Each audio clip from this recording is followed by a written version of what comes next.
Is there a test for cancer? A family member suspects breast cancer that doesn't involve a biopsy. So assume this person doesn't want to do a biopsy, they suspect breast cancer. Well, again, the only way to get a legal diagnosis of cancer is to do a biopsy.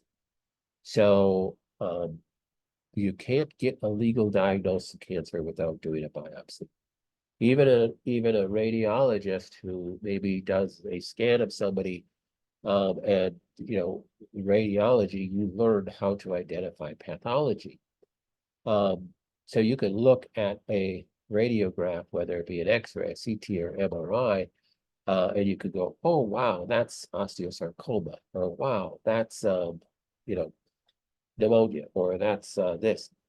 Technically, a radiologist can't write that. They can say it's suspected of this. So they use terminology of like just that it's possibly this.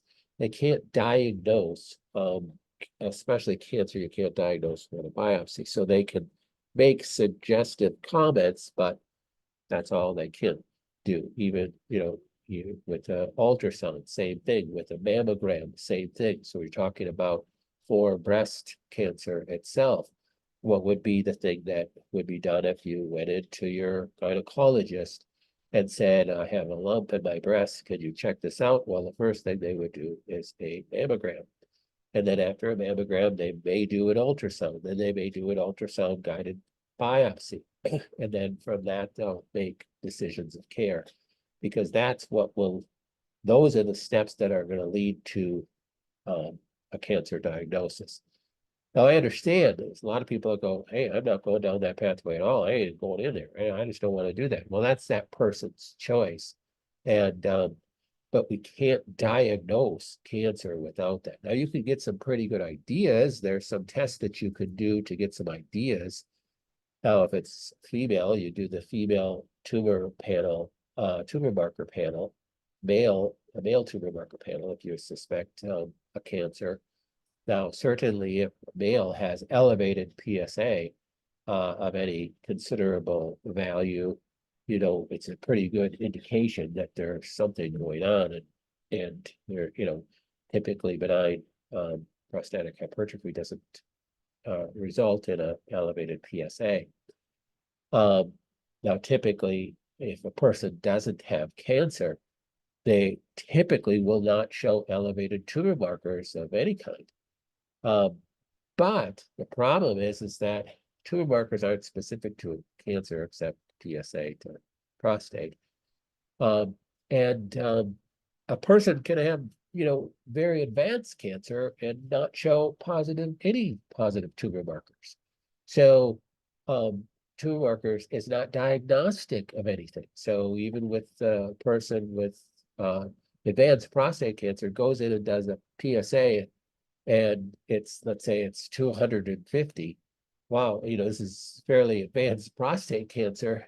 Still, they can't diagnose it as cancer. Now, your GP may say it, but not from a legal standpoint. They can't diagnose it until there's a biopsy, and they won't do any treatment without getting a biopsy too. So if you want to follow through with any standards of care treatment, well, then you have to go down, their pathway and get a biopsy.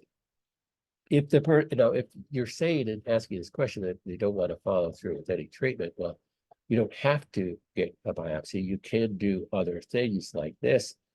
There are what are called ominous signs on a complete metabolic panel as well. If the person has low protein levels, if their cholesterol levels plummet, let's say they had their cholesterol was always in the 190s, and they went in and got their annual physical, and their total protein value was low, albumin was low, globulin was low, and their cholesterol was, let's say, 125. They'd go, oh wow, I'm really doing good. No, well, that's an ominous sign for cancer. So but again, it doesn't tell you that you do have cancer. You have to follow up. That tells you, an ominous sign tells you to start digging further. Remember, you're always asking the question why. Now, if a person suspects cancer because of other things, you should definitely do, a general blood workup like a CBC, make sure that they don't have anemia and you're dealing with that, and finding the cause of that, and your complete metabolic panel as well. But tumor marker panels are another thing that you could use to screen.